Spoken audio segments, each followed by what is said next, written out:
Oke, selamat pagi semuanya. Silakan on cam. Pagi, Bu. Pagi.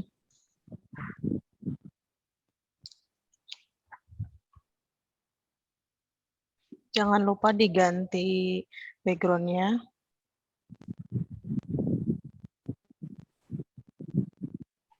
Ibu maaf, ini online-nya harus di laptop ya, Bu? Apa di handphone boleh, Bu? Kalau untuk hari ini masih bisa sih kalau via handphone gitu ya. Tapi kalau nanti sudah masuk ke perangkat lunak, kita mulai pakai laptop ya. Oke, siap, Bu. Ini Syarifuddin pakai HP bisa kan? Pakai HP, Bu. Pakai HP. Sebetulnya. Di saya juga nggak bisa, Bu. Ganti background-nya. Oke. Ya udah, yang penting mukanya dulu deh. Kita buka dulu ya kelasnya.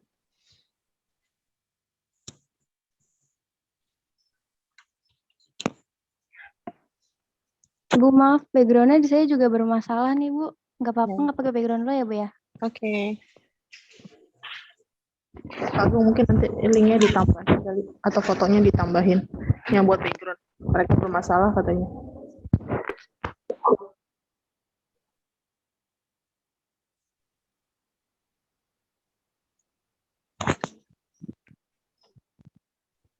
Oke. Yuk, siapa yang belum on? Ada Singgi, ada Tanzila, Sofwan, Akmelia. Sebentar, Bu. Masih di-download ini lagi itu dulu. Oke.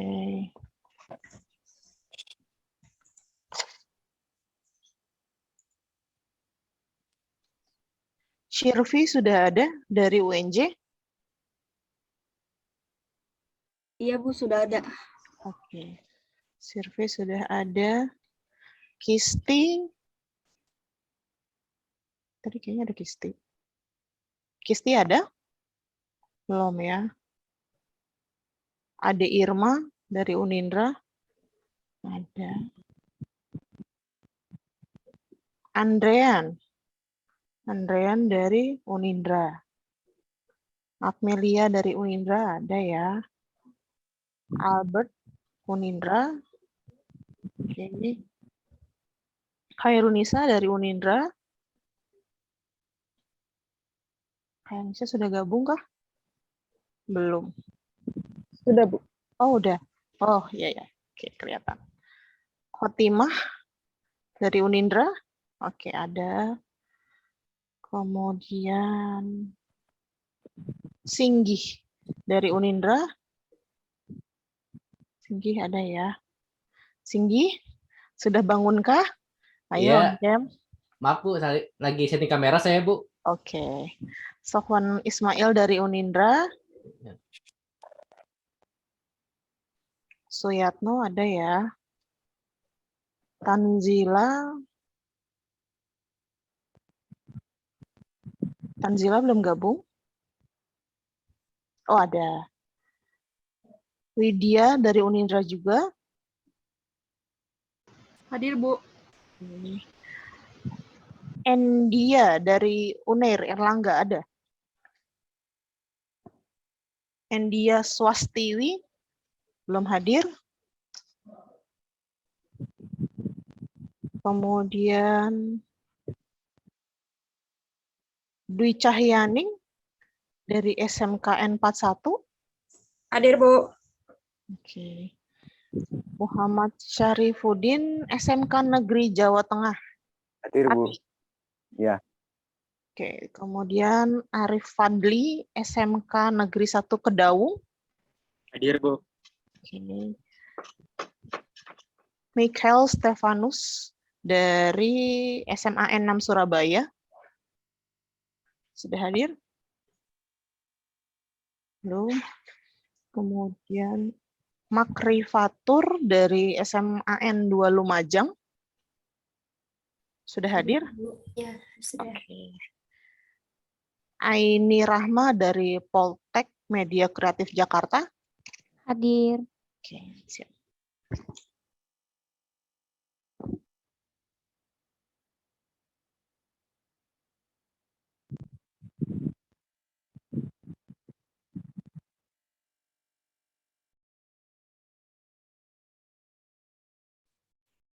Oke, teman-teman, selamat datang di pelatihan VSGA. Ini adalah gelombang pertama untuk teman-teman pelatihan serta sertifikasi untuk junior graphic designer. Dengan saya yang akan menjadi trainer kalian selama 1 bulan ini. Nama saya Dika Kwartarosita, saya dosen Universitas Indraprasta PGRI, program studi Desain Komunikasi Visual. Latar belakang pendidikan saya lulusan S1 DKV Unindra, kemudian S2 saya di Magister Desain Produk Universitas Trisakti.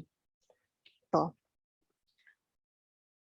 Ini beberapa wajahnya, ada yang sudah saya kenal karena memang dari Unindra ya. Kemudian ada campuran ternyata dari UNJ, dari Erlangga, beberapa SMK dan SMA yang kebanyakan dari arah Jawa Timur ya. Oke, sebelum kita masuk pelatihan, saya mau kenalan dulu ya sama teman-teman. Saya mau tahu nama lengkap kalian, misalnya latar belakang pendidikan, yang misalnya yang kuliah atau sudah lulus, yang SMK atau SMA kelas berapa, kemudian apa sih motivasi kalian untuk ikut VSGA ini, gitu ya. Teman-teman bisa dengar suara saya yang lainnya? Bisa Bu. Bisa, Bu. Bisa, Bu. Saya mulai dari peserta pertama, Shirvi Makfirotunisa, UNJ. Silakan. Assalamualaikum warahmatullahi wabarakatuh. Selamat pagi. Nama saya Shirvi Makfirotunisa dari UNJ. Baru lulus kemarin, program studinya desain fashion. Terus tertarik aja sama desain grafis, soalnya kan sekarang banyak banget yang ngomongin desain grafis. Terus sebelumnya di desain fashion juga beberapa kali ketemu sama materi desain grafis, tapi nggak sampai banyak diomongin gitu, cuman dasarnya doang. Oke, Shirvi pernah belajar perangkat lunak apa, software apa yang pernah dipakai dalam desain grafis? Cuman Photoshop sama Corel doang kalau di desain fashion. Oke, pakainya Photoshop dan Corel ya? Ya. Oke, terima kasih. Sama-sama. Peserta kedua ada Kisti dari Unindra. Silakan memperkenalkan diri, Kisti.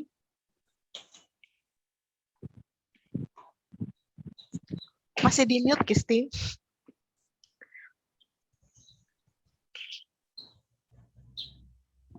Nggak kedengeran. Tenang, Kisti ya, tenang, jangan panik.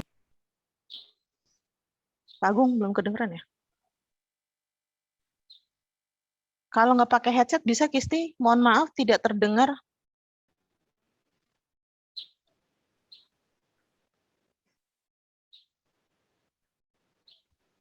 Kisti, mohon maaf, tidak terdengar. Apa headsetnya dilepas aja? Langsung pakai laptop atau HP-nya aja? Karena nggak terdengar. Kedengeran, Bu? Oke, sip.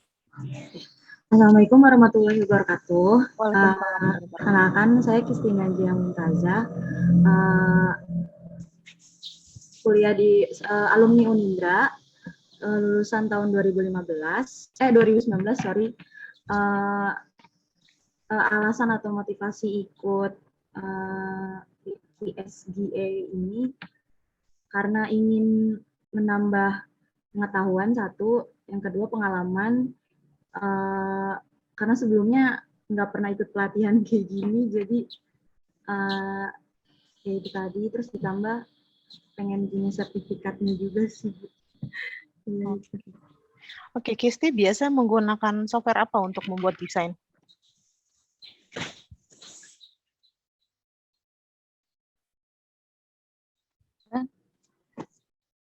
Ya. Gimana, Bu? Biasanya kalau bikin sebuah desain, sudah pernah menggunakan software apa aja? Adobe Illustration, Adobe Ilustrasi, terus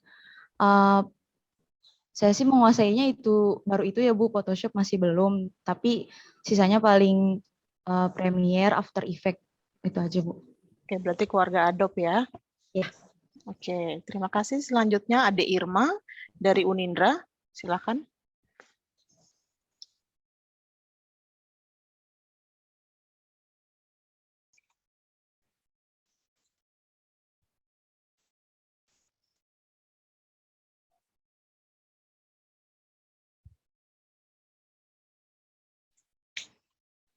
Ya, Ade, bisa dimulai.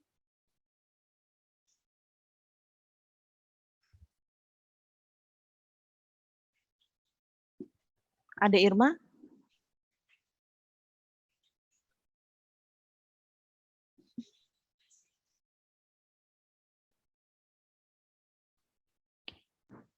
Suaranya tidak terdengar, Ade Irma.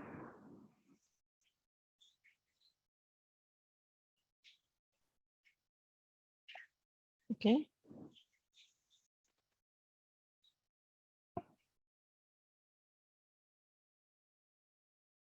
Volumenya mungkin diperbesar, maaf. Karena tetap tidak terdengar.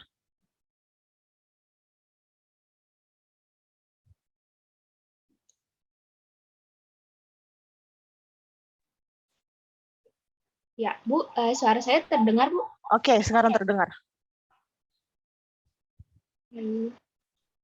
Perkenalkan, nama saya Adir Maria Tuljana, alumni dari Universitas Universitas PGRI tahun 2020.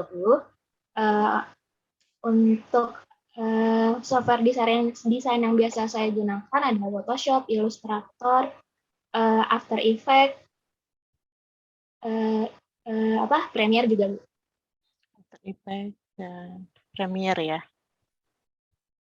Oke, alasan kamu ikut pelatihan ini apa, Ade Irma? Yang pertama untuk mengembangkan skill desain saya, Bu. Yang kedua untuk mendapatkan sertifikasi juga. Oke, baik. Terima kasih, Ade Irma. Sekarang selanjutnya ada Andrean dari Unindra. Silakan. Oke. Halo, selamat pagi semuanya. Pagi. Saya Adrian Dewayanto dari Unindra, baru kemarin prodi DKV. Untuk pelatihan ini ya menambah pengetahuan, pengalaman, khususnya di ini ngelanjutin pembelajaran. Kayak sayang aja gitu kita udah baru lulus tapi proses pembelajarannya nggak dilanjutin, gitu sih. Oke. Kemudian software yang biasa digunakan sama Andrean apa? Aku di keluarga Adobe sih Bu, belum pernah ekspor ke Corel dan sebagainya. Oke, Adobe ya. Oke. Terima kasih Andrean. Selanjutnya ada Akmelia, silahkan.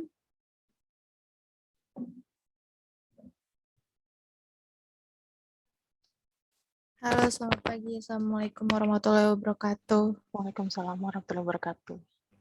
Saya Akmelia Fatmasari dari lulusan DKV Unindra 2017. Apalagi Bu, tadi saya baru gabung lagi Bu. Kamu bukan lulusan 2017 ya? Bukannya baru lulus? 2021. 2021. Kamu kuliahnya yang tahun 2017. Iya. Oke, biasanya kamu pakai software apa? Biasanya keluarga Adobe juga Bu, tapi paling sering Illustrator. Illustrator ya. Oke, kenapa Akmel ikut pelatihan ini? Karena mau nambah ilmu aja Bu. Mau nambah ilmu ya. Oke, terima kasih. Sekarang Albert Salu. Ya, selamat pagi Bu, selamat pagi semua. Perkenalkan, saya Albert Pandin, biasa dipanggil Albert. Saya lulusan DKV Unindra tahun ini, 2021. Untuk software yang biasa saya pakai, saya biasanya pakai Adobe, Illustrator, Photoshop, After Effects, Premiere Pro, ya seperti itu. Terus motivasinya ikut pelatihan ini, selain untuk mendapatkan sertifikat, juga untuk membantu saya untuk bisa menjadi junior grafik yang lebih baik lagi. Oke. Gitu aja. Terima kasih Albert. Selanjutnya Terima kasih, ada Bu. Khairunisa. Silahkan. Assalamualaikum warahmatullahi wabarakatuh. Waalaikumsalam warahmatullahi wabarakatuh. Perkenalkan, nama saya Heronisa. Saya lulusan dari Desain Komunikasi Visual Universitas Indonesia PGRI tahun ini. Aplikasi yang biasa saya pakai untuk mendesain itu keluarga Adobe. Cuma lebih intinya tuh Adobe Illustrator sama Adobe Photoshop. Dan kenapa saya ikut program ini karena terutama ingin ngembangin skill di desain sih, dan pelatihan ini berguna karena saya jurusan desain komunikasi visual. Oke, baik, terima kasih Heronisa. Selanjutnya ada Khotimah. Khotimah ada? Ada, Ibu. Iya, perkenalkan, Assalamualaikum warahmatullahi wabarakatuh. Waalaikumsalam warahmatullahi wabarakatuh. Perkenalkan, nama saya Khotimah Istriani. Saya sebenarnya masih mahasiswa Unindra semester 5. Software yang biasa digunakan ada Illustrator, CorelDRAW, Photoshop, Adobe Animate, ya itu. Alasan untuk join ini karena ingin nge-challenge diri saya sendiri, habis itu sama menambah pengalaman lebih luas lagi, Bu. Oke, terima kasih Khotimah. Selanjutnya ada Singgih Imantoro. Iya, saya Singgi Mantoro dari mahasiswa Unindra lulusan tahun ini 2021 dari jurusan DKV. Saya ikut pelatihan ini buat mendapatkan sertifikat lebih utamanya dan mendapatkan ilmu lebih lanjut. Oke, software yang biasa digunakan Singgih apa? Saya sering pakai keluarga Adobe, tapi yang sering dipakai Illustrator sama CorelDRAW. Corel ya. Iya. Oke, terima kasih. Selanjutnya ada Sofwan Ismail. Halo, selamat pagi. Selamat pagi. Ya, nama saya Sofwan Ismail. Motivasi saya ikut pelatihan ini untuk menambah wawasan baru. Terus aplikasi yang digunakan adalah SAI. Terima kasih, Bu. Terima kasih. Selanjutnya ada Suyatno. Baik, selamat pagi. Nama saya Suyatno. Saya lulusan DKV di Unindra tahun ini. Alasan ikut program pelatihan ini adalah untuk meningkatkan skill desain, itu udah pasti ya kan. Nah, terus selain itu, ini kan ada tesnya ya, Bu. Nah, itu bisa untuk menambah portofolio juga. Untuk software yang saya pakai saat ini sih masih pakai Adobe Family. Oke. Terima kasih. Terima kasih. Keluarga Adobe banyak ya. Kemudian ada Tanzila Malik. Tanzila. Dia kayaknya lagi download Zoom dulu di HP. Tadi katanya di laptopnya nggak bisa, Bu. Oke, kita lewat dulu ya. Ada Widya Agustiningrum. Assalamualaikum warahmatullahi wabarakatuh. Perkenalkan, nama saya Widya Agustiningrum. Saya lulusan Unindra tahun ini. Aplikasi yang sering saya gunakan biasanya sih keluarga Adobe. Tapi yang paling sering digunakan sih Adobe Illustrator dan Premiere, Bu. Motivasi saya ikut pelatihan ini untuk menambah pengalaman, terus memperdalam skill saya aja. Udah segitu aja. Oke, terima kasih. Kemudian selanjutnya ada dari Universitas Erlangga, Endia sudah hadir? Erlangga belum hadir ya, Pak Agung. Kemudian Dwi Cahyaning, SMKN 41. Iya, Bu. Halo, nama saya Dwi Cahyaning Kusuma Dewi. Saya sebenarnya lulusan Unindra tahun kemarin, tapi karena belum ngurus ijazah, jadi pakai SMK 41 itu. Terus alasan saya buat ikut pelatihan ini, biar skill saya nambah juga, terus habis itu dapat sertifikat juga, jadi lebih baik lagi ke depannya. Terus aplikasi software yang biasa saya gunakan itu Adobe Illustrator, Adobe Premiere, After Effects, sama Photoshop. Baru itu aja. Terima kasih. Oke. Terima kasih Dwi. Kemudian lanjut Muhammad Syarifuddin, SMK Negeri Jawa Tengah Pati. Assalamualaikum warahmatullahi wabarakatuh. Waalaikumsalam. Perkenalkan, nama saya Muhammad Syarifuddin, alumni SMK Negeri Jawa Tengah tahun 2018. Untuk software yang saya gunakan dulu waktu laptop masih ada menggunakan Corel, karena sekarang laptopnya lagi rusak dan lagi diperbaiki, sekarang menggunakan Canva dan Infinite Design di HP. Motivasi untuk mengikuti pelatihan ini terutama yaitu untuk mendapatkan sertifikat, mempelajari ilmu, dan mendapat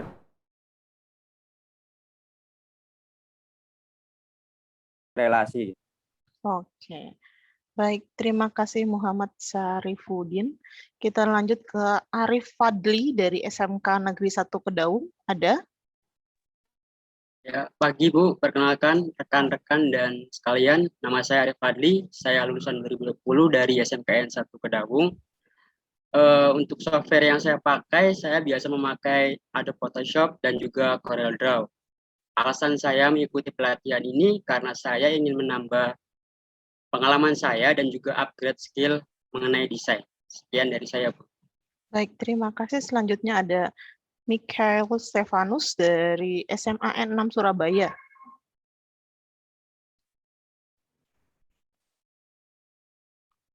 Oke. Mikael, silakan. Halo, tes. Ya. Apakah sudah terdengar? Terdengar. Jadi nama saya Michael Stefan Sugiarto, saya lulusan SMA Negeri 6 Surabaya. Lalu untuk sekarang saya memakainya Adobe Photoshop. Semua udah saya coba sih, tapi sekarang lebih ke Adobe Photoshop.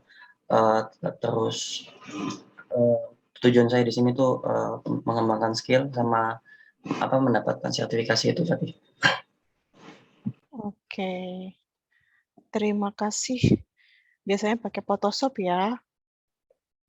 Oke, ada Makrifatur Rosianti dari SMA N2 Lumajang. Silakan. Perkenalkan semuanya, Assalamualaikum warahmatullahi wabarakatuh. Perkenalkan, saya Makrifatur Rosianti, alumni dari SMA Negeri 2 Lumajang, tahun 2019. Sebelumnya, motivasi saya untuk mengikuti pelatihan ini karena saya ingin mendapatkan materi mengenai desain. Sebelumnya, karena saya awam mengenai desain, jadi saya ingin mengikuti pelatihan ini. Oke. Namun saya tertarik gitu ke desain, jadi ikut pelatihan ini walaupun masih awam. Karena saya masih awam juga, saya juga masih belum mencoba itu, Bu. Belum pernah coba software apapun? Tapi pakai Canva itu. Oke, pakai coba-coba Canva ya. Oke. Terima kasih, Bu. Terima kasih, Makrifatur. Oke, terakhir. Ada Aini dari Poltek Media Kreatif Jakarta. Ya, halo semuanya. Halo. Sebelumnya izin off cam ya, soalnya webcamnya bermasalah kayaknya nih. Oke. Iya, jadi nama saya Aini Rama, panggil aja Aini. Saya lulusan Polimedia Jakarta tahun 2020. Motivasinya ikut ini ya pastinya buat nambah ilmu dan ini ya apa sih, ingin mendapat sertifikat. Software yang biasa saya pakai Adobe Family, tapi yang lebih sering Adobe Illustrator sama InDesign, itu aja. Oke. InDesign dan Illustrator. Oke. Terima kasih Aini. Ya. Tanzila sudah bergabung? Tanzila belum. Oke. Oke, baik. Terima kasih teman-teman. Kenapa saya tanya software apa yang kalian biasa gunakan? Karena nanti di dalam pelatihan ini teman-teman akan mempelajari 3 software ya. Ada AI, Photoshop, dan Corel. Nanti Corel bersama Bu Iis, AI bersama saya, dan untuk Photoshop nanti dengan Ibu Izati Mila. Gitu ya. Ada pertanyaan nggak kira-kira kita ngapain aja sih Bu? Belajar apa aja sih? Kemudian kira-kira sertifikasi itu kayak gimana? Kan teman-teman dari tadi, Bu, saya mau belajar ilmu ya, ilmu apa ini? Kemudian sertifikasinya seperti apa?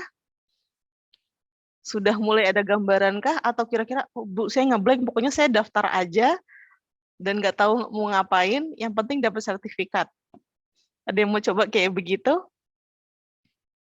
Oke, saya jelaskan sedikit ya. Teman-teman akan belajar mengenai ilmu komunikasi dulu. Bu, kenapa sih harus belajar komunikasi sedangkan ini tuh junior graphic designer? Sebagai desainer, mau nggak mau teman-teman semua nanti akan berhubungan dengan yang namanya klien, ya. Dan kemudian bersama klien kita harus bisa mengkomunikasikan, menyampaikan pesan apa yang mau teman-teman sampaikan dan kemudian nanti kliennya ngasih feedback-nya kayak gimana gitu ya. Jadi teman-teman akan belajar komunikasi dulu, kemudian prinsip-prinsip dasar desain, nanti teman-teman akan belajar membuat brief ya, desain brief, membuat logo, membuat poster, juga ada desain kemasan. Kemudian akan ada tugas ya teman-teman, seperti kuliah, langsung yang baru lulus ya, baru bebas tugas ya, tiba-tiba ada tugas lagi. Akan ada tugas, tugasnya ini untuk latihan teman-teman. Tugas akan diberikan setiap minggu, tapi presentasinya akan berada di minggu-minggu akhir. Oke. Kemudian untuk sertifikasi, nanti sertifikasi tidak dengan trainer, ya. Jadi tidak dengan saya, tidak dengan Bu Iis atau tidak dengan Bu Izati, tapi teman-teman nanti akan langsung dipandu oleh asesor langsung dari BPPTIK Kominfo gitu ya. Bu, sertifikasinya tuh ngapain? Yang pernah saya lalui itu ada tes tertulis. Ya, ada tes tertulis. Tesnya ngapain, Bu? Tes tertulisnya itu ada materi dari prinsip-prinsip desain, prinsip komunikasi kayak gitu. Materi yang akan kita berikan saat pelatihan itu akan keluar biasanya saat pelatihan. Selain itu, selain tes tertulis ada tes praktek. Akan diminta membuat apa? Salah satu desainnya, misalnya diminta kalian membuat desain poster. Posternya apa? Nanti akan diberikan brief sama mereka. Ya, misalnya poster untuk vaksin gitu ya. Terus kemudian isinya kira-kira harus apa? Terus harus ada logo apa yang dicantumkan ya, seperti itu ya. Dan biasanya kalau untuk sertifikasi itu ada jamnya, ada waktu durasinya. Misalnya teman-teman hanya dikasih waktu 2 jam, waktu itu saya 2 jam ya, untuk membuat desain poster. Sudah full lengkap, 2 jam gitu. Untuk tes tertulisnya biasanya lebih sedikit, durasinya sekitar 60-90 menit, seperti itu. Dan kemudian baru nanti asesor tersebut yang akan memberikan penilaian terhadap kalian, kalian dianggap kompeten atau tidak untuk lulus sertifikasi JGD ini, gitu ya. Kemudian kira-kira keuntungannya apa kalau kalian punya sertifikasi JGD? Ayo, biasanya kalian ikut sebuah pelatihan pengen dapat ini kan, pengen dapat tuh, wah hasilnya apa, biar jadi apa ikut ini gitu kan. Apalagi yang teman-teman masih SMA nih, yang misalnya, Bu, saya nggak pernah sama sekali menggunakan desain, tapi saya pengen belajar desain, teman-teman bisa buat mencari kerja karena nanti sertifikasinya ini resmi dari BNSP ya. Dan kalau misalnya teman-teman mau nanya, Bu, sertifikatnya itu berlaku untuk berapa tahun? Nanti teman-teman bisa bertanya ke asesornya langsung ya, karena biasanya itu ada durasinya. Kenapa? Makanya lebih banyak dipilih yang sudah lulus kuliah karena memang sudah ada durasinya. Tapi kalau misalnya SMK kan memang sudah disiapkan untuk kerja biasanya ya, lulusan SMK nanti siap untuk kerja. Oke, sampai situ teman-teman sudah paham atau ada yang mau ditanyakan seputar sertifikasi ini atau dan pelatihannya? Paham, Bu. Oke. Sudah mau masuk materi? Siap ya. Kalau misalnya teman-teman ngerasa saya kecepatan, tolong dikasih tahu, silakan interupsi, Bu, terlalu cepat. Bu, ada yang belum paham, silakan ditanya ya. Oke.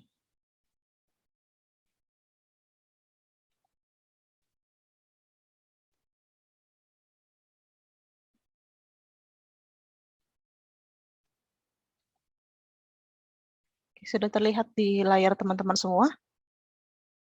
Sudah, Bu. Sudah, Bu. Sudah, Bu. Oke. Materi pertama di sesi ke-1, kita akan mempelajari mengenai prinsip dasar komunikasi dengan trainer dari Universitas Indraprasta PGRI. Dan ini nama saya, kalau teman-teman mau mencari saya, selain saya ada di grup, boleh teman-teman catat nama atau email saya, silakan. Jadi kita saling kenal ya. Misalnya, malu sama Bu Dika, tenang aja ya, saya nggak gigit orangnya. Oke. Kemudian teman-teman akan belajar mengetahui dasar komunikasi, prinsip dasar komunikasi, fungsi komunikasi, komponen komunikasi, pengetahuan DKV, dan desain grafis. Apakah ini merupakan komunikasi?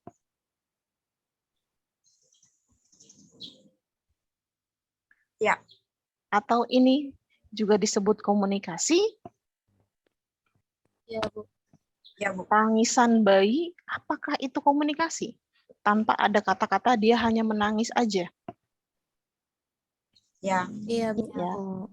Klakson mobil, kemudian baliho atau poster capres ini, apakah termasuk jenis komunikasi? Termasuk. Termasuk ya. Apakah bahasa isyarat ini juga komunikasi? Iya. Iya, Bu. Termasuk. Iya. Sandi Morse ya, mungkin yang teman-teman pernah belajar pramuka zaman SD, SMP gitu ya. Ada sandi Morse, sandi yang ditiup pakai peluit. Ini juga salah satu bentuk komunikasi. Oke. Secara umum komunikasi itu pengertiannya sangat banyak ya. Komunikasi adalah pernyataan diri yang efektif, pertukaran pesan-pesan yang tertulis, pesan percakapan, bahkan melalui imajinasi. Komunikasi adalah pertukaran informasi atau hiburan dengan kata-kata melalui percakapan atau metode lain. Komunikasi adalah pertukaran makna antar pribadi dengan sistem simbol atau proses mengalihkan pesan melalui saluran tertentu. Ada beberapa makna atau pengertian dari komunikasi. Nah, di sini ada 3 golongan menurut Suprapto secara etimologi, menurut asal-usul katanya, berarti sama makna mengenai sesuatu yang dikomunikasikan. Sama makna. Itu berarti si pembuat pesan atau si pengirim pesan dan si penerima pesan itu sama-sama memahami pesan yang disampaikan, gitu ya. Ada kesamaan makna, bukan berarti misalnya Singgi mau berhubungan dengan Hairunisa, mau menghubungi Hairunisa. Maksudnya Singgi A, tapi begitu sampai ke Hairunisa jadi B. Itu berarti ada miskomunikasi di situ. Kemudian secara terminologi, komunikasi berarti proses penyampaian suatu pesan oleh seseorang kepada orang lain. Secara paradigmatis, komunikasi berarti pola yang meliputi sejumlah komponen yang berkolerasi satu sama lain untuk mencapai suatu tujuan tertentu.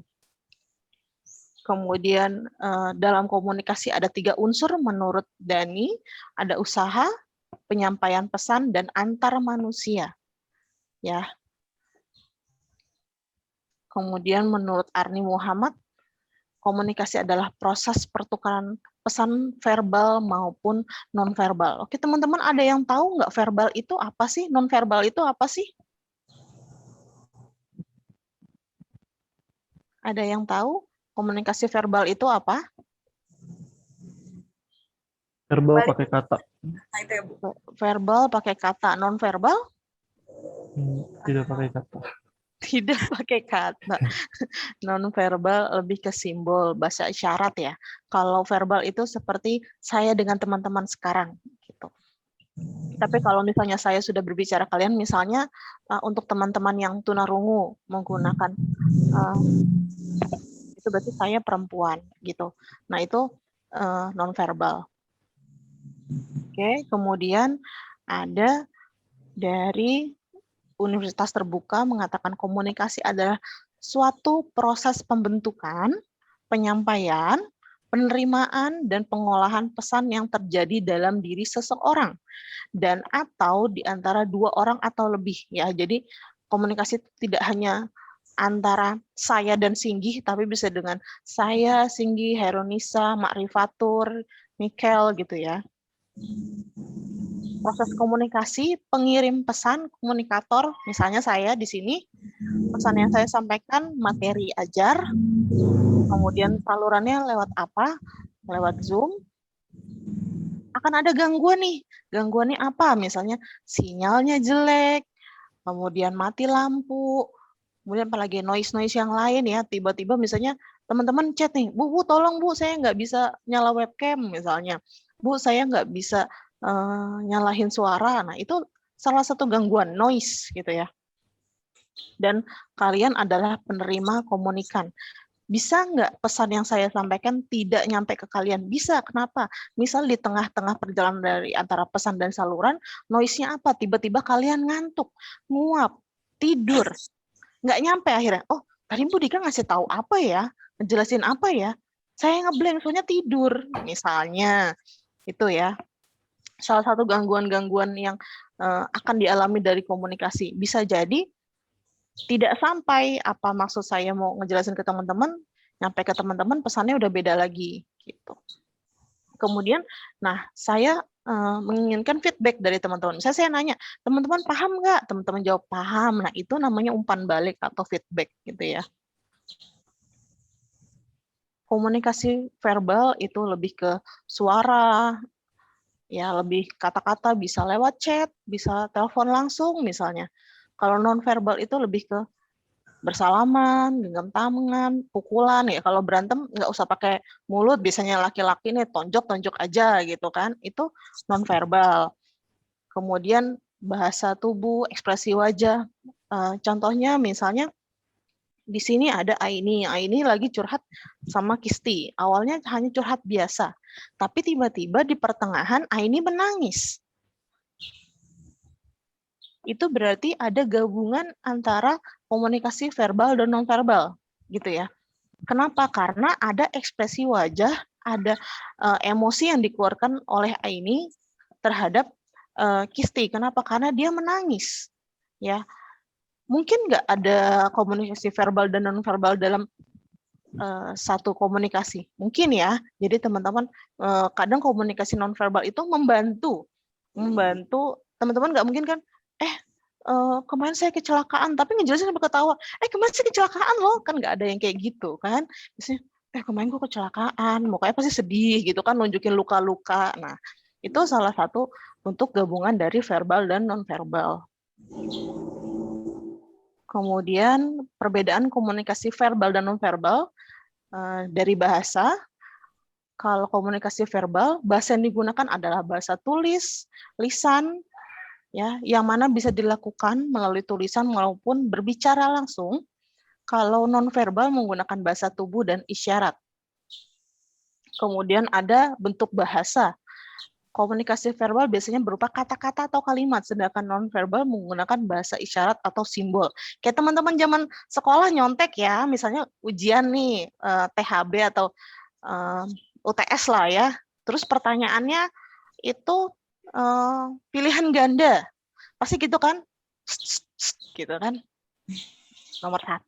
Terus temennya jawab tinggal ini A, ini B, ini C, ini D, ini E gitu. Atau pakai bahasa lain, udah janjian. Garuk-garuk alis itu apa? Nguntir-nguntir rambut itu apa? Megang pensil itu jawabannya apa gitu ya. Kode yang kadang teman-teman sudah janjian yang tidak dimengerti sama pengawas ujian. Ya, pasti pernah ngalamin itu kan? Itu namanya kalian sudah melakukan komunikasi nonverbal ya, teman-teman. Walaupun awalnya pakai ya kan gitu kan, atau pura-pura nengok sampai kecengklak gitu kan. Pernah lah nih ngalamin. Kemudian media penyampaian pesan atau informasi verbal dilakukan secara langsung, bisa elektronik, bisa lewat chat, maupun tulisan langsung. Kemudian nonverbal dilakukan secara langsung. Tapi bisa nggak dia lewat elektrik? Bisa.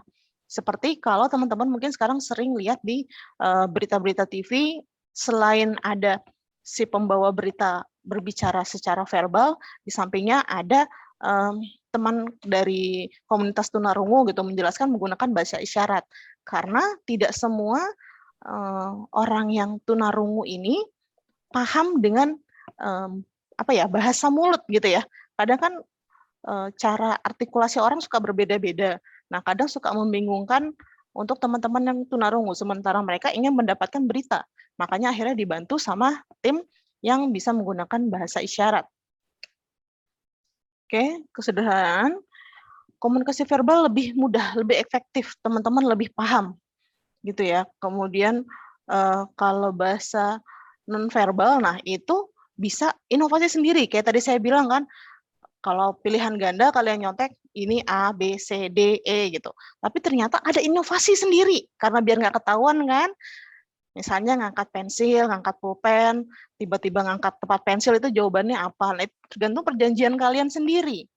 Gitu kan, atau kalian misalnya hentak-hentakin kaki, oh jawabannya E berarti nih. Gitu. Nah, itu bisa jadi perjanjian dengan diri kalian sendiri. Jadi untuk komunikasi verbal jauh lebih simpel di sini ya. Untuk kuantitas pesannya, dalam komunikasi verbal sendiri umumnya memiliki kuantitas yang lebih banyak. Ya, jumlahnya lebih banyak kata-katanya karena bisa dibicarakan secara langsung. Kalau komunikasi nonverbal, kualitas pesannya kuantitas pesannya lebih sedikit karena lebih ke intinya aja. Kalau misalnya teman-teman pakai sandi Morse tapi isinya curhatan, bayangin ya sandi Morse niup peluit pakai curhatan, apa nggak capek itu niup peluitnya? Nah kayak gitu. Nah, fungsi komunikasi. Nih, biasanya yang kayak gini bisa keluar nggak Bu saat ujian? Bisa. Ya, misalnya untuk menyampaikan informasi, untuk mendidik, untuk menghibur, untuk mempengaruhi. Kemudian menurut Effendi, fungsi komunikasi itu juga menyampaikan pikiran dan perasaan. Ya. Jadi teman-teman bukan hanya pikiran tapi juga bisa menyampaikan perasaan. Kemudian berinteraksi antar sesama, ada memberi informasi apa? Oh, seperti Pak Agung kemarin sudah melakukan informasi ke teman-teman peserta di sini sebagai admin. Teman-teman silakan dicoba misalnya Zoom-nya, silakan dibuka LMS-nya. Nah, itu sebuah informasi. Gitu ya. Kemudian menambah wawasan. Nah, kayak sekarang teman-teman kenapa belajar? Teman-teman mau nambah wawasan, mau nambah pengetahuan. Kemudian aktualisasi diri. Jadi teman-teman ini merupakan sebuah kebutuhan bagi manusia kita ya, dapat dipenuhi dengan melakukan komunikasi. Kemudian ini untuk menyatakan keberadaan, gue ada istilahnya gitu ya bahasa kalian. Gue ada loh. Gimana caranya mengkomunikasikan diri kalian ke orang lain? Entah kalian misalnya ngasih tahu orang, halo nama saya Makrifatur gitu kan. Seenggaknya oh itu ada dia, dari mana gitu. Oke, kemudian fungsi komunikasi ada yang menjadi hiburan. Ya, misalnya di sini contohnya stand up comedy. Itu kan komunikasi dari apa sih bahan yang akan dia bicarakan ke kita nyampe enggak? Bisa bikin kita ketawa atau enggak? Gitu kan dia harus mendelivery pesan yang sudah dia buat nih, draft-draftnya ketika sampai kita akan responnya apa? Feedback yang kita kasih ke dia apa? Kalau kita bingung, bengong, itu dia pasti akan berpikir, wah, nggak nyampe nih, salah materi nih. Bisa kayak gitu. Kemudian mengurangi atau menghilangkan ketegangan. Nah, kadang di verbal nih, kalau teman-teman chat, karena di chat kan tidak ada namanya intonasi suara gitu ya. Teman-teman suka salah paham. Misalnya, nggak sengaja nih Khotimah ngirim chat ke Sofwan Ismail pakai caps lock semua. Kamu di mana? Pakai caps lock semua. Maksudnya hanya dia lupa diklik tombol untuk tidak caps lock-nya. Tapi karena udah terlanjur kan, nah yang menerima pesan apa? Anjir gue diomelin nih. Ditanyain di mana, baru juga bangun gitu kan. Nah itu bisa jadi akhirnya Khotimah ngasih voice note, maaf salah, maksudnya tadi nggak mau caps lock, mau nanya doang, kamu udah di mana gitu. Nah, itu bisa jadi untuk mengurangi ketegangan. Kemudian mengisi waktu.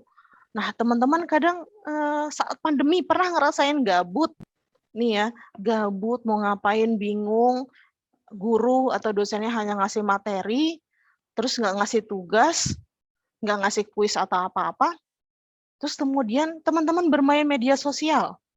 Misalnya yang cewek, Bu, saya suka sama fangirlingan, suka sama K-pop, Jepang, Thailand, entah apa gitu ya. Kemudian teman-teman berinteraksi dengan mood, dengan temennya, misalnya di sesama di Twitter.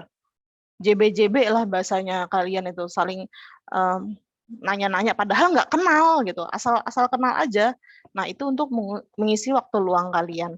Kalian butuh komunikasi, nggak mungkin kalian seharian nih, oh nggak ada kuliah, nggak ada sekolah, libur, tidur, terus nggak mungkin kayak orang mati ya. Nanti diomelin sama ibunya adanya. Kemudian untuk mempengaruhi mempengaruhi orang lain. Paling contoh, tukang dagang. Gitu kan? Kalau kalian misalnya ke ITC, PGC atau mana, Kak, boleh Kak, beli Kak, 100.000 dapat 3, itu kan mempengaruhi. Teman-teman lagi lihat, wah murah nih, 100.000 dapat 3.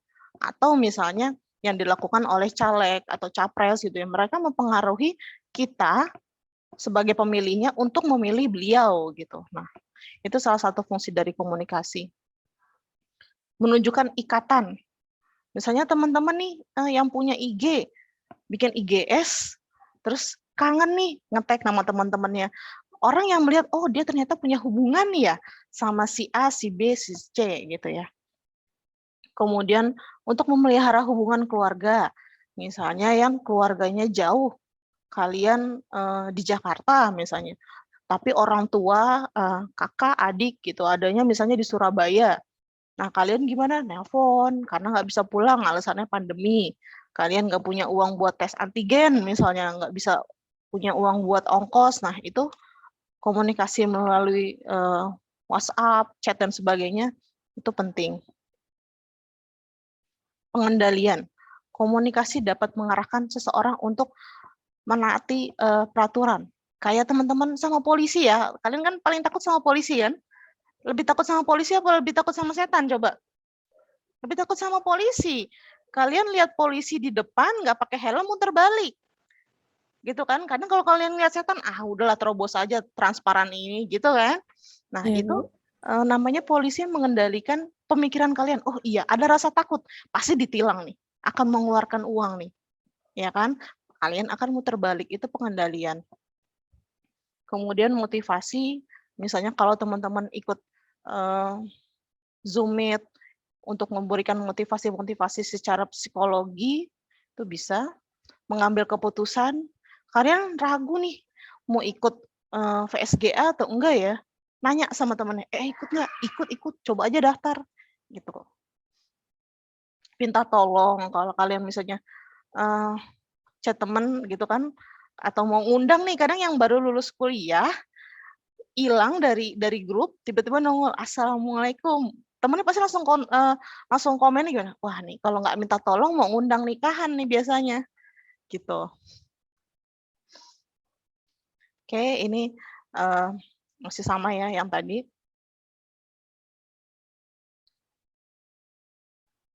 Oke, sudah mulai paham sampai slide sebelumnya? Paham, Bu. Sudah mulai pusing ya? Paham, Bu. Semangat teman-teman, hari ini masih banyak materi. Iya, Ini Bu. tadi seperti yang tadi proses komunikasi, sesama ada komunikator atau penyampai pesan, saluran, komunikan, atau sebutannya penerima pesan. Ya, ada sender, ada receiver. Ya, jadi selain komunikator komunikan, ada bahasa lain, ada sender, ada receiver. Kenapa sender bisa jadi receiver atau penerima pesan juga? Karena kita akan menerima feedback, gitu ya. Saya berbicara dengan Suyatno. Suyatno akan berbicara kembali kepada saya, memberikan feedback. Itu artinya saya bisa menjadi penerima pesan juga dari Suyatno gitu. Kemudian sebagai komunikator teman-teman harus apa? Punya keterampilan komunikasi. Kayak teman-teman kalau misalnya pernah tugas kelompok, kemudian disuruh presentasi sama gurunya atau sama dosennya gitu ya. Pasti yang dipilih untuk presentasi duluan adalah orang yang biasa ngomong, yang berani ngomong di depan umum. Nggak mungkin orang yang ketakutan kalian pilih duluan. Tahu kan, diam di depan, pegangan tangan, gini, gemeteran, tiba-tiba nangis. Padahal baru assalamualaikum doang. Pernah nggak kalian ngalamin kayak gitu? Tegang nih di depan nih, nggak pernah presentasi, tiba-tiba dipaksa nih sama temennya, gantian lah, gue mau presentasi, lo aja gitu kan. Kemudian dia yang merasa dirinya ketakutan, padahal nggak ngapa-ngapain. Teman kelas kalian diem, guru kalian diem, kalian baru assalamualaikum tapi nangis. Ada nggak yang kayak gitu? Ada ya? Pernah ngerasain ya? Padahal nggak diapa-apain ya, belum ditanya loh itu. Kemudian sikapnya bisa memberikan efek terhadap pesan itu. Misalnya teman-teman lihat selebgram ya, selebgram influencer lah istilahnya. Teman-teman lihat mereka ngiklanin, makanan ini enak loh. Kalian padahal lihat gambarnya doang, tapi menurut selebgram itu ketika bikin videonya, dia makan sambil merem-merem, sambil belepotan gimana caranya, oh ternyata beneran enak nih, dia aja makannya lahap gitu loh. Ternyata akhirnya pesan yang dia sampaikan nyampe ke kita. Gitu. Kemudian pengetahuan, ada juga sistem sosial, juga budaya. Nah ini nih, yang budaya sering jadi salah paham. Ya, kayak misalnya teman-teman Surabaya, kadang terkenal ada yang namanya Cina Surabaya gitu ya. Ketika dia ngomong, dia akan bercampur nih logat bahasa Inggris dicampur ngomongnya bahasa Inggris tapi logatnya logat Jawa gitu. Nah, atau bisa juga kayak sebagai komunikator misalnya kalian ini orang Jawa lagi ke tanah Sumatera, ke Medan. Ketika kalian bicara, kalian akan pelan-pelan. Kenapa? Karena memang budaya Jawa ngomongnya lebih pelan. Tapi ketika si komunikannya berbicara, balik feedbacknya, itu akan menggunakan intonasi suara yang keras. Maksudmu apa? Padahal dia nggak marah-marah ya teman-teman. Memang intonasi suaranya mereka seperti itu. Gitu. Tapi kalau untuk orang Jawa yang belum paham, yang biasanya ngomongnya perlahan-lahan, tiba-tiba diteriakin, pasti gemeteran, gitu ya. Pernah nggak misalnya teman-teman ngalamin kayak gitu? Ada yang pernah? Tiba-tiba culture shock dengan cara komunikasi orang? Ada yang pernah ngalamin? Ini saya cerita sedikit ya, karena saya ke Medan beberapa bulan yang lalu, saya naik kayak taksi gitu ya, modelnya mobil Avanza itu kayak taksi, tiba-tiba supirnya setiap dia dilewati mobil lain, disalip mobil lain, dia akan marah, akan buka jendela. Woi, baru bisa nyetir ya? Setiap orang yang lewat. Saya nanya, Pak jangan marah-marah. Enggak, saya nggak marah-marah, cuma ngomong biasa aja. Tapi saya ketakutan. Saya yang tadinya ngantuk jadi melek. Kenapa? Kaget. Karena biasanya saya berada di Jakarta ngomong bahasanya ya pelan-pelan. Tapi tiba-tiba ini marah-marah.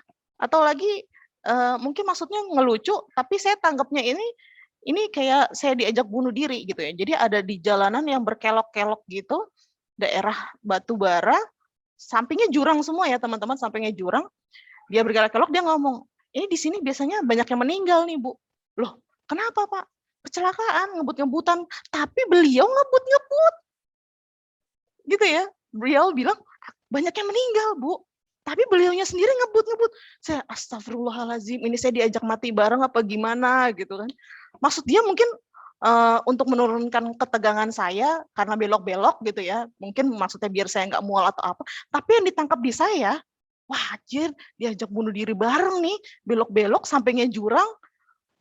Rupa rem sedikit aja lewat udah. Gitu. Bisa nggak budaya itu mempengaruhi komunikasi? Bisa. Gitu. Kemudian di sini ada pesan, isi pesan, sesuatu yang terdapat dalam pesan, elemen pesannya itu apa, verbal, non-verbal, gestur, perlakuannya, cara pesan dikirimkan itu ngasih efek apa, struktur pesannya, misalnya kalau lebih ke chat ya, kalau struktur pesan lebih gampang di chat. Misalnya teman-teman, "Selamat pagi teman-teman, silakan bergabung." Itu sudah ada strukturnya. Kemudian misalnya kode nih, bentuk teman-teman pesannya bisa berupa teks, video. Nah, ini biasanya yang teman-teman komunikasikan untuk pasangan ya, ngasih IGS nih misalnya, biar kode ditembak misalnya nih, yang cewek-cewek nih, anak SMA lagi lucu-lucunya kan, biar ditembak kan, ngasih kode-kode, cowoknya nggak paham-paham.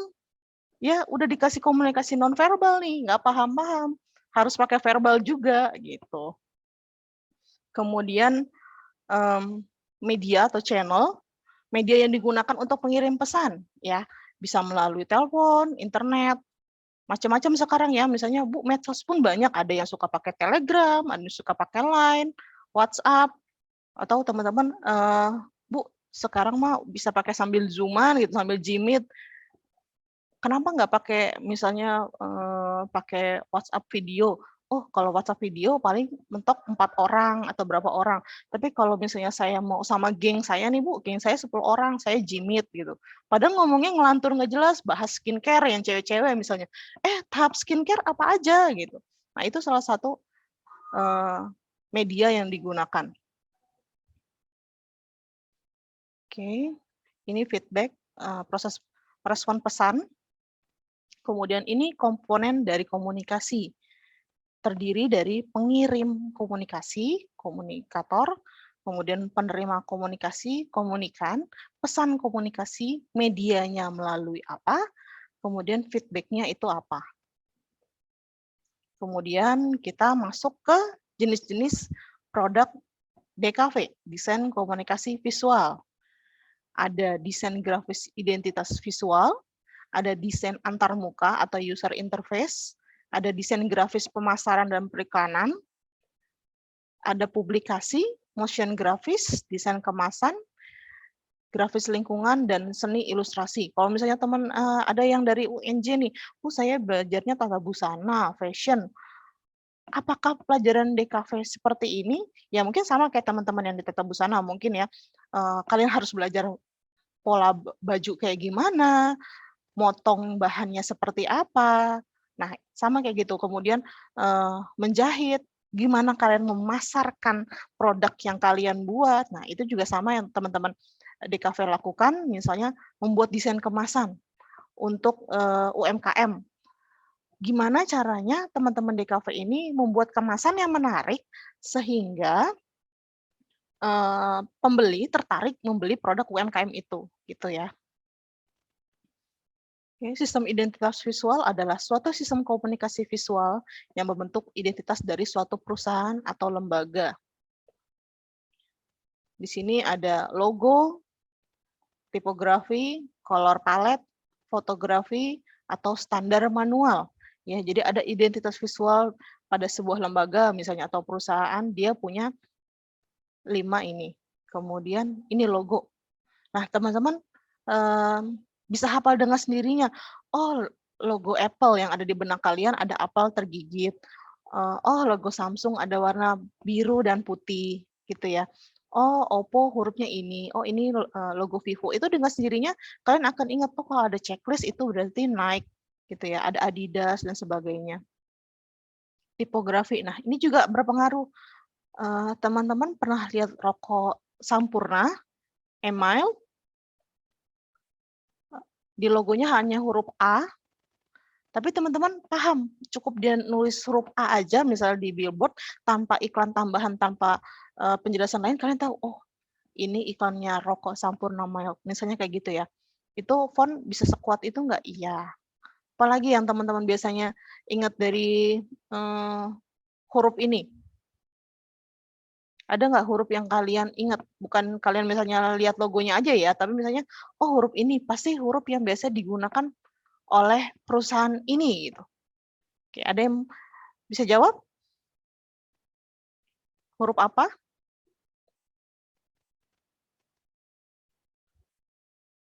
Singgi? Udah senyum? Masih bingung? Merek baju. Merek baju apa? Nah, kayak Louis Vuitton. Ya, Louis Vuitton. Ya, dia nggak bisa disamain sama teman-teman merek H&M atau H&M gitu ya. Kenapa? Itu jenis hurufnya sudah berbeda. Kalau misalnya teman-teman dapat pekerjaan dari Louis Vuitton, kemudian tiba-tiba kalian pakai hurufnya jenis yang biasa dipakai H&M. Yang pembelinya akan mikir, KW ini. KW super. Beli di mana? Di Surabaya ya. Surabaya banyak ya KW super ya. Bukan KW satu lagi, KW super.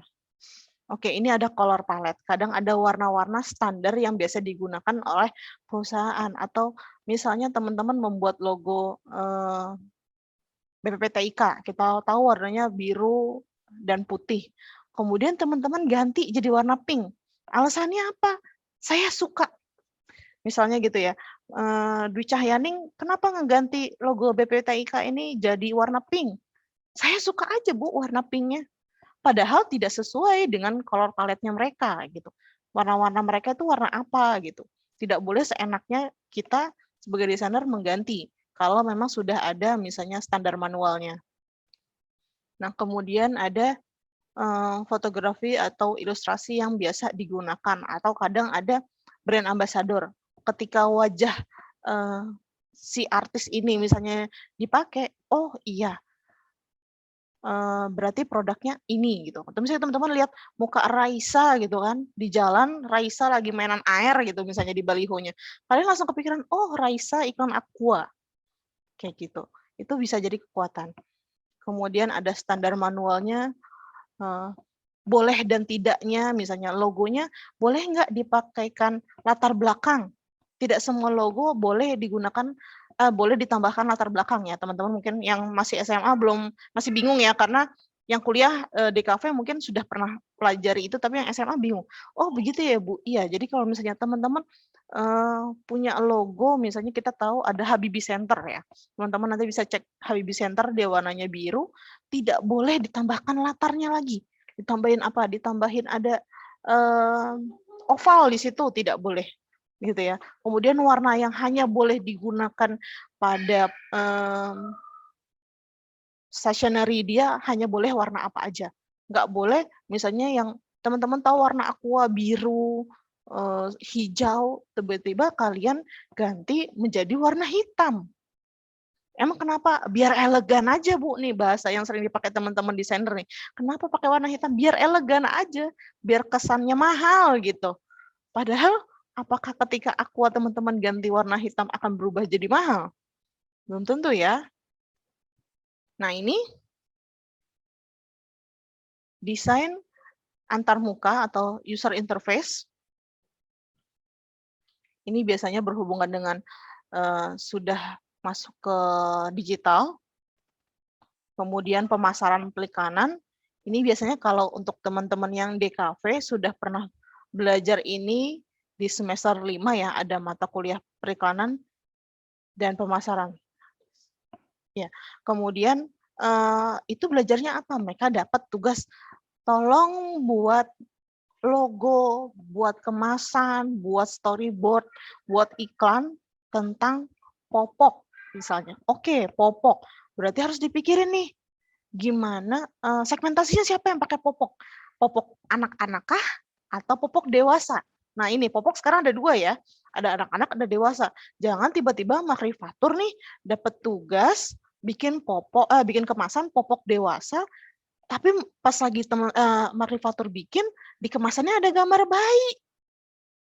Lah, yang dewasa mikir lah, ini ukurannya kecil dong, nggak nyambung dong, gitu kan? Nggak bisa dipakai dong sama saya misalnya yang dewasa ini, saya mau pakai ya nggak bisa lah, orang ukuran anak-anak kecil beda, tapi menurut makrifatur, lah namanya popok ya buat dewasa, buat anak kecil sama lah popok gitu kan, padahal tidak itu. Nah teman-teman nanti akan belajar mengenai pemasaran dan periklanan. Ini otomotif biasa yang teman-teman sering lihat di media-media, publikasi. Nah contoh lagi kita punya produk nih, teman-teman selama pandemi jajal-jajal bikin kue, dijual ke teman gitu ya, atau jualan jilbab atau apa, kalian sudah foto nih, kemudian kalian taruh di media sosial kalian, entah di status WA, entah di Instagram, kalian mempublikasikannya. Woi, gue jualan loh, beli dong, bla bla bla, kayak gitulah bahasa kalian. Nah, itu namanya publikasi. Sudah masuk ke ranah media. Kemudian motion graphic. Ini contoh simpelnya. Oke, sebentar. Sudah bergerak di kalian? Oh, nggak gerak ya? Belum, Bu.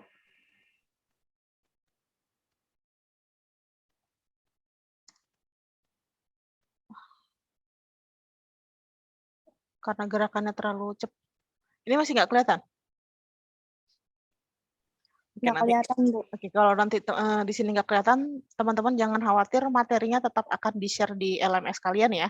Jadi kalian bisa lihat materinya lagi, pelajarin lagi, nanti kalau buat ujian nggak panik, bisa belajar. Walaupun, Bu, ini slide-nya banyak ya? Iya, percaya nggak, ini slide-nya ada 120-an. Mulai panik ya, wah banyak banget. Iya, kemudian ini desain kemasan, jadi biasanya setiap produk harusnya memiliki bentuk kemasan yang berbeda biar kita gampang hafalnya. Kemudian desain grafis untuk lingkungan biasanya ada signage, mural di dinding yang saat ini kalau teman-teman bikin mural dicat ulang lagi ya. Lagi rame kan mural, kemudian pameran museum, merek kantor, navigasi transportasi umum, interior, toko retail, ruang acara. Navigasi transportasi umum itu kayak teman-teman naik kereta. Kalau naik KRL, di atas itu suka ada tulisan setelah stasiun Depok, misalnya ada stasiun Depok baru, ada produk Cina gitu. Oh, untuk yang Jakarta ya, kalau Surabaya, mohon maaf saya kurang tahu daerahnya, jadi saya nggak tahu di sana ada kereta lokal atau enggak gitu ya. Ini signage, kalau teman-teman mau ke mall, biasanya kalian lihat nih di depannya ada kira-kira ada produk apa aja di dalam, ada toko apa aja di dalam. Nah, teman-teman bisa lihat dari signage yang ada di luar mall biasanya. Ini mural, ya biasa teman-teman lihat di jalanan ya. Ini pameran di museum, tergantung jenisnya, tergantung pamerannya, apakah seni rupa murni, kontemporer, desain, itu akan bisa berbeda template-nya. Merek kantor, navigasi atau map, kalau teman-teman nyasar nih mau ke rumah teman, tiba-tiba kalian lihat map buat nyampe ke sana. Ini interior toko. Ya, kalau teman-teman lihat, biasanya toko ada ciri khasnya, misalnya, oh iya Starbucks sofanya selalu begini, dia selalu misalnya dominasi kayu. Nah, kemudian teman-teman ke KFC akan berubah lagi. Kenapa? KFC kan hubungannya dengan ayam. Makanan warnanya apa? Warnanya merah, segala macam itu akan berbeda lagi interior yang digunakan. Ini ruang acara, biasanya teman-teman ada di backdrop di depan ya, untuk pembicara atau narasumber. Kemudian bentuk komunikasi yang menggunakan gambar untuk menyampaikan informasi dan pesan, itu desain grafis. Ya, ini desain grafis adalah suatu bentuk komunikasi visual yang menggunakan gambar untuk menyampaikan informasi atau suatu proses pemikiran yang diwujudkan dalam gambar. Gitu ya. Kalau anak-anak desain tidak lagi misalnya ngomong I love you itu pakai kata verbal. Dia misalnya pakaiin gambar-gambar gitu. Misalnya ada foto Singgi di sini, di sampingnya ada Love, di sampingnya ada foto pacarnya gitu. Itu sudah masuk desain nggak? Iya, karena sudah bermain dengan gambar. Kemudian yang nanya nih, DKV itu apa sih? DKV adalah cabang ilmu desain yang mempelajari konsep komunikasi dan ungkapan kreatif, teknik, media, dan memanfaatkan elemen-elemen visual ataupun rupa untuk menyampaikan pesan tertentu. Fungsi utama desain grafis, sarana identifikasi, sarana instruksi atau informasi, atau promosi. Ya, ini nanti teman-teman bisa baca sendiri, desain grafis itu ada apa aja, ada printing, web design, dan segalanya. Ya, ada diagram yang biasa teman-teman SMA pasti udah pernah coba kalau misalnya ada tugas makalah dari guru, ada diagram-diagram, itu sudah masuk desain sebetulnya. Ada grafik, kemudian poster, Ya kalian sering lihat pasti ya kalau misalnya ya di bioskop kalian lihat poster atau kalian lagi ke Alfamart, Indomaret pasti pernah lihat poster ini. Kemudian kartun, ada komik, ada gambar, entah itu WPAP, ini jenisnya namanya WPAP ya. Ada bagan, ada aplikasi letak, tadi ada yang bilang, Bu saya biasanya memakai InDesign, ya kalau teman-teman yang mau tahu kalau buat layout novel itu di InDesign. Kenapa Bu tidak pakai di Photoshop? Berat, bukan tempatnya gitu ya, bukan tempatnya seharusnya. Karena kenapa nanti layernya akan sangat banyak dan malah nggak rapi, nggak serapi ketika teman-teman pakai InDesign. Kemudian vektor di sini ada Corel dan AI. Mungkin teman-teman yang di DKV tidak terlalu familiar dengan yang namanya Corel ya. Kalau untuk di Unindra memang tidak diajarkan Corel, makanya kadang mereka lebih bisa ada family gitu kan. Tapi tenang aja nanti di sini diajarin sekilas tentang Corel. Kemudian yang misalnya nih, Bu saya belum pernah pakai sama sekali. Nanti ketika diajarkan oleh trainernya, langsung bilang ya, Bu saya kurang paham, tolong dikasih tahu gitu ya. Saya nggak tahu tools-nya apa, cara makainya gimana, Bu, saya belum punya nih. Ada yang misalnya di laptopnya belum punya tools-nya atau belum punya software-nya, silakan teman-teman download dulu, Bu. Tidak punya yang berbayar atau mahal, teman-teman bisa pakai portable dulu ya. Pakai portable, itu tidak terlalu berat. Kemudian ada pengolah gambar, jadi dibedakan antara gambar dengan vektor. Ya, kalau Photoshop ini untuk rekayasa foto, kalau ini teman-teman yang biasanya suka lihat komik-komik, nah itu biasanya pakai AI atau Illustrator atau Corel. Nah ini film, ada After Effects untuk mengedit. Bu, saya biasanya pakai Viva Video, gitu. Yang dari HP, Bu, itu termasuk aplikasi pengolah film video? Iya. Walaupun misalnya secara instan itu tetap aplikasi. Kemudian aplikasi mengolah multimedia. Kemudian elemen dasar desain, ada garis, ada bentuk, tekstur, ruang, ukuran, warna, gelap, terang. Ada juga sebenarnya sebelum garis itu ada yang namanya titik. Karena tidak akan ada garis sebelum ada titik, gitu ya. Ini ada garis, mau garis lurus, melengkung, zigzag, garis putus-putus, itu tetap sebutannya garis. Ini akan ada sifat-sifat, Bu, yang benar aja Bu, garis itu ada sifatnya. Iya, tidak mungkin kalian, gini, contohnya kalian di rumah sakit.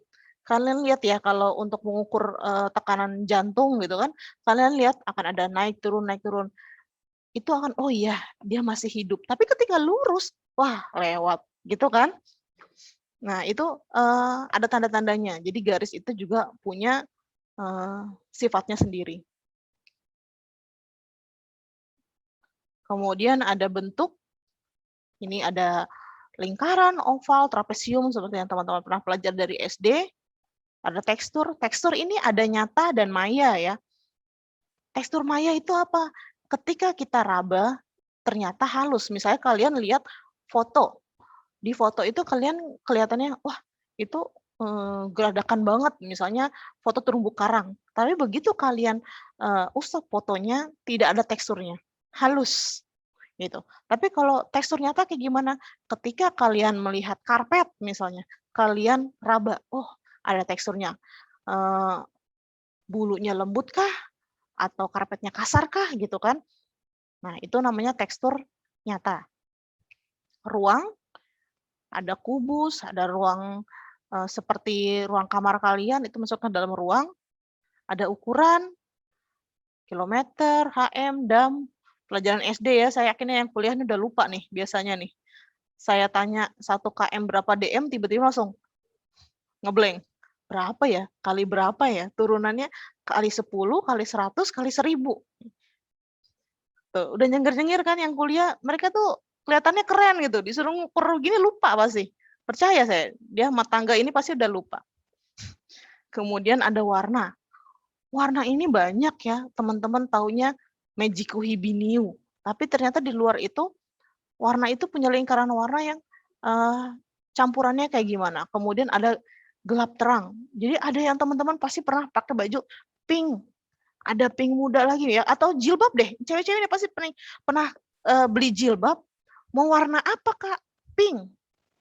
Dijajarin di pink. Dari pink paling muda sampai ke tua banget. Misalnya temen yang cewek nih, Tanzila minta tolong Suyatno, tolong dong, lo mau pergi ya ke ITC atau PGC, tolong dong beliin gue jilbab pink. Begitu nyampe, Suyatno dijajarin, ini lo mas warna pink, mau pink yang mana? Pusing Suyatno, saya kalau jadi Suyatno mendingan pulang ya, kalau cewek udah nitip warna pusing, ini pink yang mana?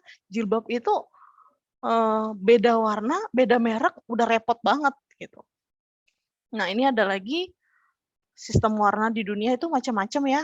Ada sistem warna prank, ini dia warna primer. Nih warna primer itu ada merah, kuning, biru. Warna sekunder, sekunder itu campuran ya. Merah campur kuning, merah campur biru, kemudian ada tersier.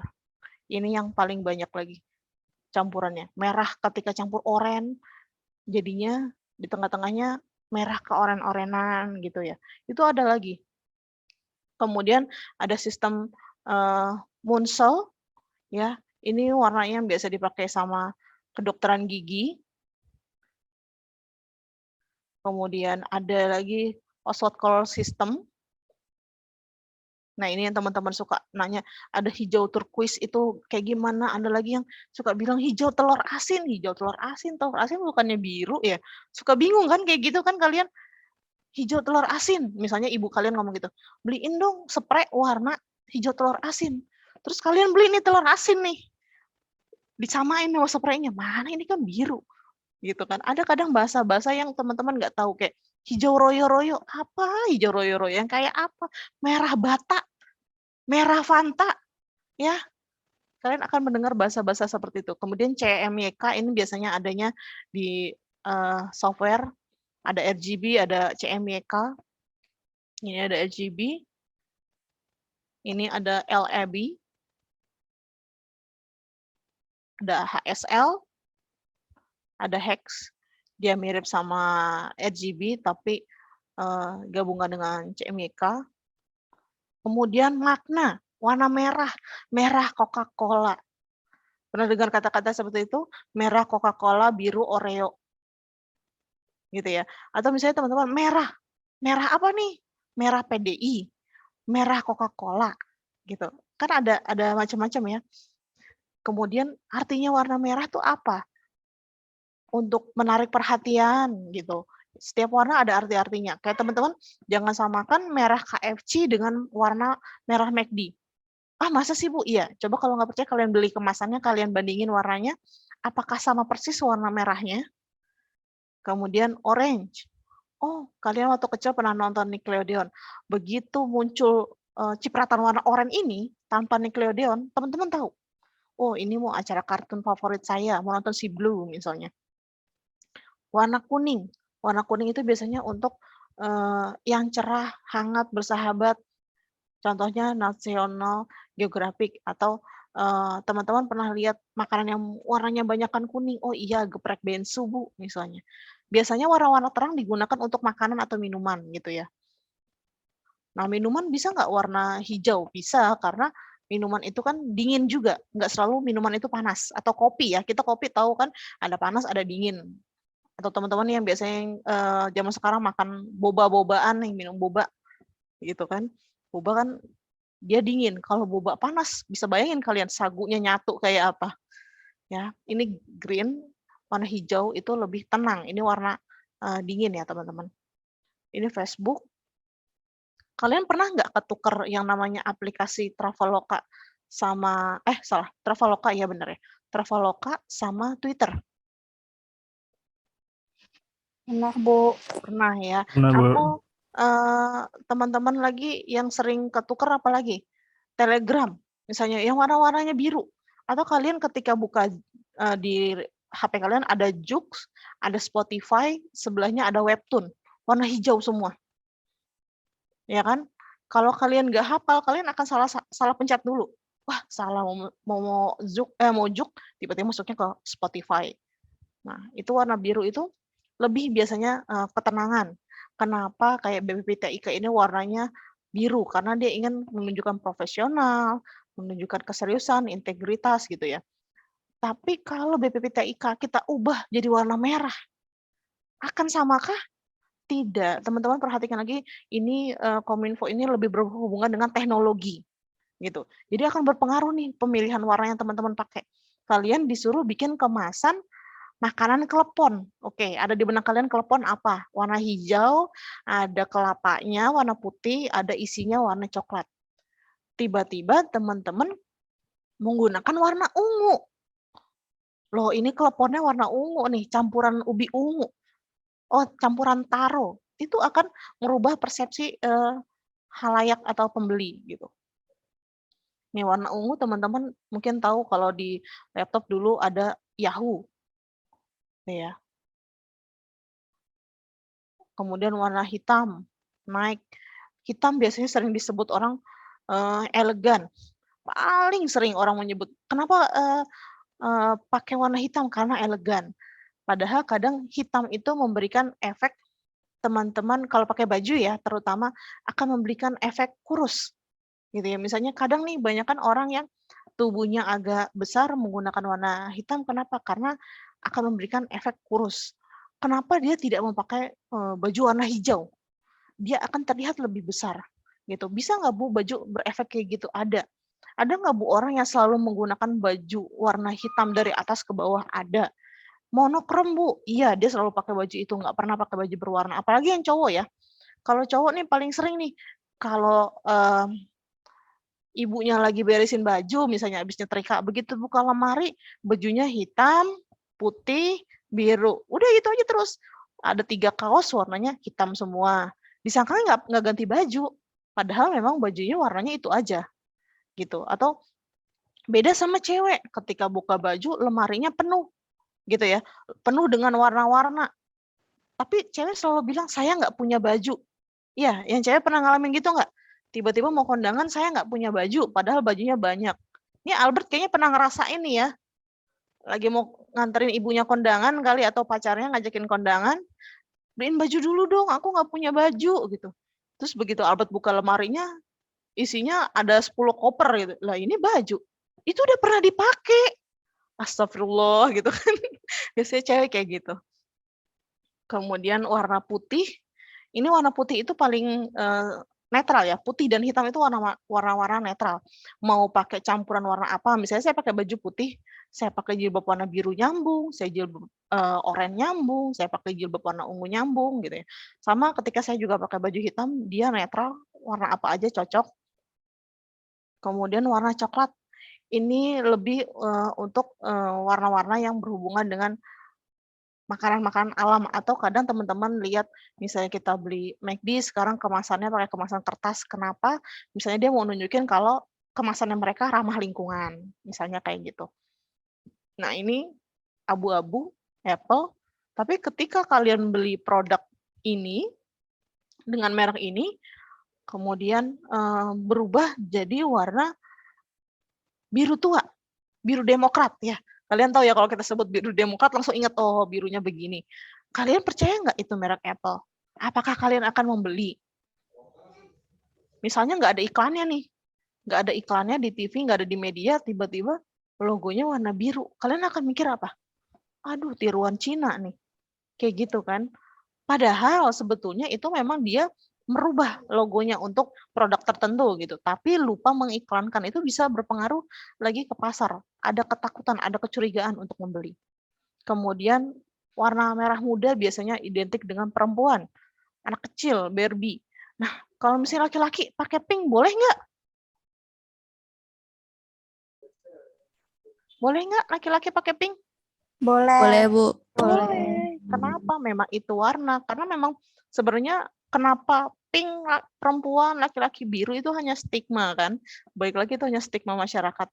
Tapi kalau sudah menjadi stigma masyarakat, teman-teman ke mall, ada tulisan toilet. Warna gambarnya laki-laki ya, ikon laki-laki, kemudian warnanya pink. Yang ikon perempuan warnanya biru. Kita bingung nggak ketika mau masuk? Ragu nggak? ini laki-laki seperti apa yang masuk ke toilet ini? Kenapa warnanya pink? Padahal maksudnya desainernya pengen, oh saya mau out of the box, pengen beda lah gitu, pengen jadi sensasi, jadi viral gitu. Tapi akhirnya orang bingung mau masuk. Gimana ini kalau misalnya di dalamnya cowoknya tiba-tiba berbeda gitu kan, karena warnanya pink, cowoknya terlalu feminim, saya takut Bu masuk ke dalam. Terkeluar-keluar, saya tinggal nama misalnya begitu. Ya sama yang misalnya yang perempuan, begitu masuk toilet, toilet laki-laki, toilet perempuan, tapi warnanya biru. Ini perempuan jadi-jadian apa gimana gitu. Padahal itu hanya sekedar warna. Gimana deh Bu cara amannya? Biasanya kadang ada warnanya, logonya putih aja gitu, ikonnya putih aja atau abu-abu aja gitu.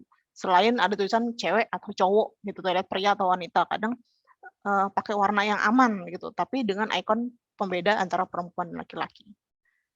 Oke. Sekian untuk ya. Oke, untuk prinsip komunikasinya sudah mulai pusing teman-teman? Sudah ya? Sudah, Bu. Sudah mulai nggak connect ya? Sabar ya. Pokoknya hari ini kita masuk ke materi. Oke. Saya screen sebentar karena nanti kita harus ada sesi foto.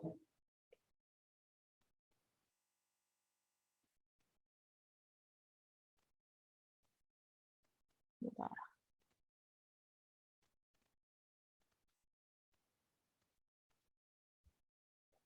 Oke, teman-teman, kita ada sesi foto dulu ya sebelum istirahat.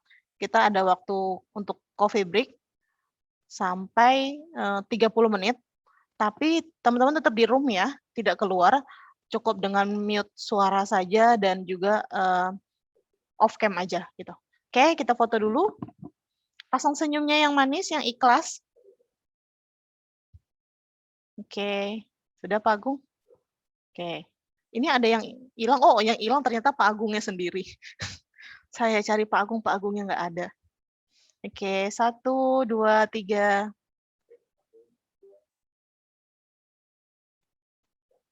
Oke, sudah. Terima kasih teman-teman. Silakan istirahat dulu yang mau minum, yang mau ke kamar mandi sebelum kita masuk materi selanjutnya. Materi kedua, kita istirahat sampai 30 menit ke depan. Jangan lupa diisi daftar hadirnya ya. Ya, Bu. Terima kasih, Bu. Terima kasih, sampai ketemu 30 menit lagi. Jangan keluar dari room ya. Ya, Bu. Ya, Bu.